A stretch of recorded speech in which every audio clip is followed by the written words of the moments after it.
from the 400 billion shillings that we passed to 380 billion. Honorable Speaker, I was listening to my brother Khalwale praising his governor for paying pending bills of 771 million shillings.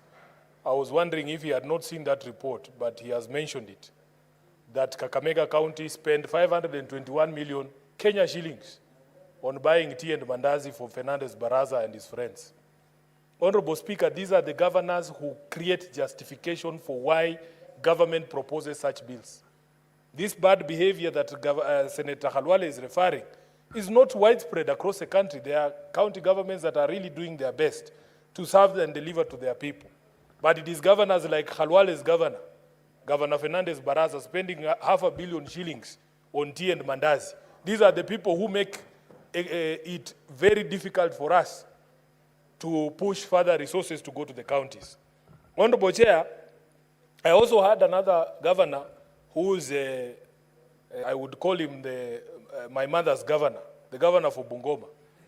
He went after the senator for Bungoma, insulting this entire Senate, Honorable Speaker, that we have no role in making sure that governors or county governments get the money that they deserve.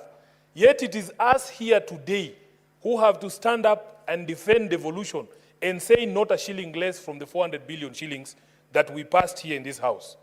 Where is Governor for Bungoma now? Where is he now? Does he not depend on the senator for Bungoma to be able to make these arguments? So some of these governors make our lives very difficult, but it's not all of them. Many of them, I remember when this matter was before the committee, I have never seen such a high attendance of governors before this house.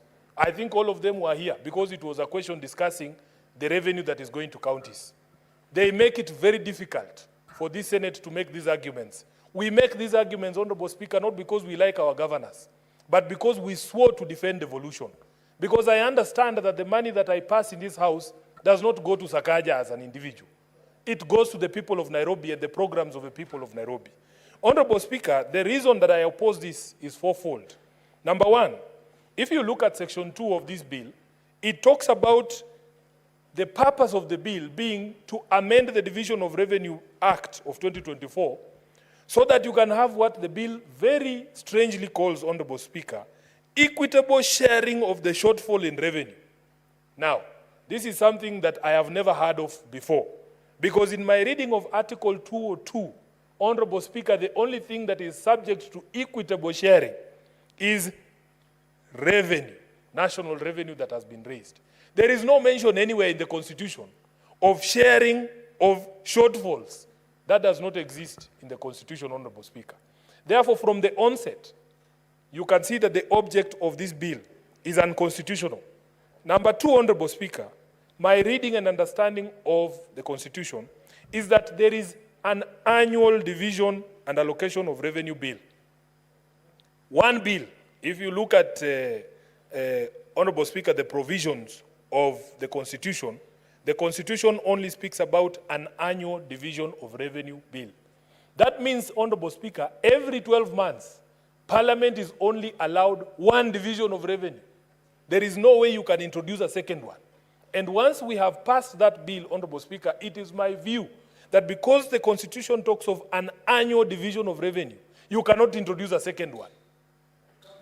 It comes only once and it is provided for. You cannot have more than one annual division of revenue bill. And so too, Honorable Speaker, in my view and interpretation of the Constitution, the annual allocation of revenue bill. Honorable Speaker, it has been the tradition of previous divisions of revenue bill to provide that the shortfall in revenue is to be borne by the national government. Curiously, this bill proposes to amend Section 5 of the bill that we passed here earlier this year, that the shortfall be borne by both the national and county governments. Honorable Speaker, it even goes further to say that the shortfall to be borne by the national government cannot exceed 15%. Which is why, Mr. Speaker, I want to come to the third reason why I strongly oppose this bill.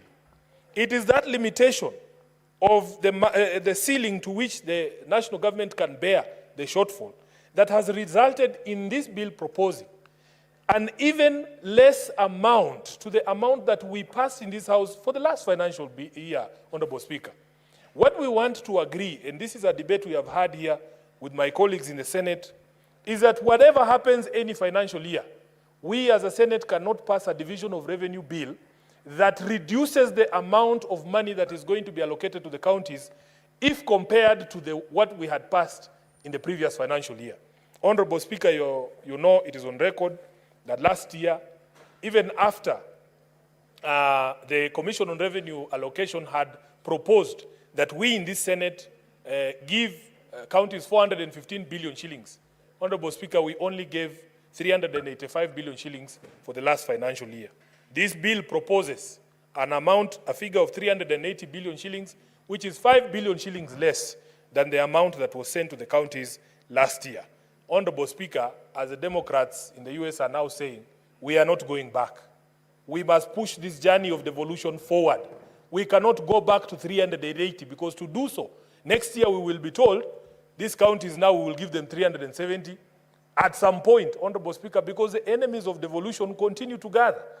At some point, Honorable Khalwale, if we are not careful, we will be told it's 300, then 250, then 200, then we'll be told all these functions now will be transferred back to the national government. As people sworn to defend devolution, Honorable Speaker, it is my view that as the pocket of devolution shrinks, even so the role of this Senate and the role of senators. If we expand the pocket of devolution, we as senators get a greater mandate because we are overseeing or oversighting greater resources. Honorable Speaker, lastly, the question of the disbursement schedule. Before I go to the disbursement schedule, this 400 billion shilling mark, those of you who have been in this House before me know that it is a psychological mark that has been very difficult to break. That since the advent of devolution, it is this fourth Senate that has breached that target of 400 billion shillings. Honorable Speaker, we all took pride in the fact that we were the first senators to be able to push the envelope of devolution beyond 400 billion shillings. For us to then sit again and reduce it, Honorable Speaker, it is something that I believe we cannot allow. And it is because, in my view, the law already anticipates on how to deal with shortfalls. I don't refuse that because of the matter of the Finance Act and the fact that the President had to return it, it has resulted in a shortfall in the provisions for the budget that we had this year. But Honorable Speaker, how do you justify going below even the amount that had been allocated in the previous financial year? Because we all know that with the collapse of Finance Bill 2024, or the Finance Act of 2024, the tax-raising measures we reverted to are the tax-raising measures of 2023, which supported the 385. I want to hear a justification why we would fall below the figure of 385 to 380 billion Kenya shillings. Honorable Speaker, just this morning, because I'm a member of the Senate Business Committee, together with the Leader of Majority, we were discussing the cut in the Senate budgets. Honorable Speaker, we did not complain. Even Senator Khalwale did not complain. When we were told that the budgets of the Senate are being cut by 20% as a result of the revenue shortfalls in the projections in the Finance Act. It is okay. It is okay, Honorable Speaker. We don't have a problem with cuts to the Senate or to Parliament as an institution. Parliament as an institution has been told we have to cut 3 billion shillings. I think the figure is slightly over 3.5 billion shillings in our budgets, and that is okay. We can make do with that. But for the people waiting for services in the grassroots, in the counties, Honorable Speaker, we cannot afford to take a step back. I will give you an example, Honorable Speaker. I was very proud as a Senator of Nairobi that for the first time, the County of Nairobi was going to receive above 20 billion shillings in its shareable revenue. We have a program in Nairobi called the School Feeding Program, Honorable Speaker, and it gobbles up almost 10% of the entire amount we receive as equitable revenue. Unfortunately, Honorable Speaker, although that program is expressed to cost almost 1.8 billion shillings, that program is only sufficient to serve 30% of the children of Nairobi, leaving a whopping 70% of the children of Nairobi outside that program. Now, the promise by the governor is that his plan is to expand it so that it can feed all the children of Nairobi. to expand it to the so-called ABET schools, informal schools, which carry the majority of the school-going children in Nairobi. We need money. Honorable Speaker, we need money. In Nairobi, we need money. I know Senator Khalwale has praised my governor about the revenue-raising measures that have been put in place, but we have come nowhere close to the potential of Nairobi, as per the estimates from even the control of budget himself. So, Honorable Speaker, we need money in Nairobi. Now, the most heartbreaking thing for me when I came to this Senate is to discover that you can actually be allocated money in a budget, but receiving that money is a different story altogether. We passed something here, Honorable Speaker, called the disbursement schedule, which Treasury has never honored. What is the point, Honorable Speaker, of us passing things here that nobody ever follows?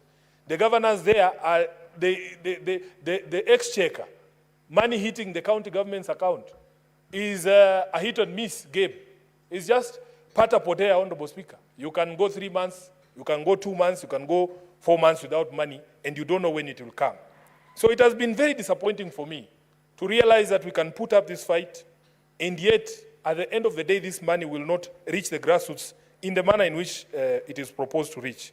So, Honorable Chair, Honorable Speaker, my view is that as a Senate, we should always try to fight to push the envelope for the basket of devolution.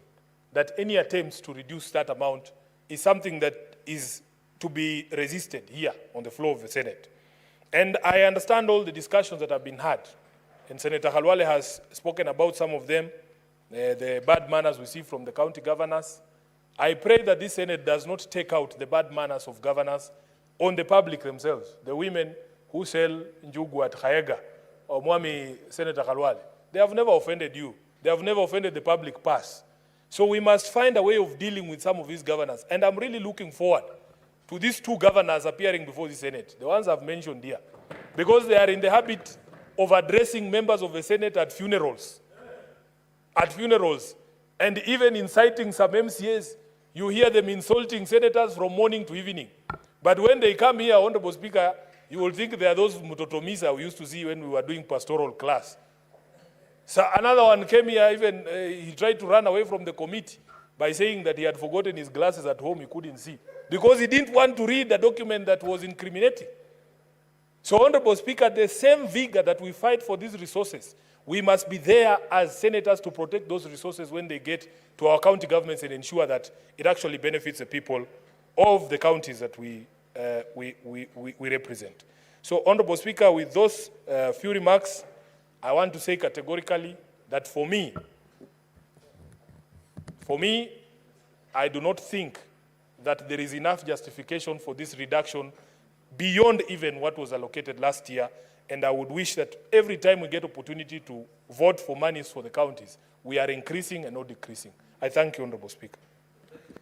Thank you, Senator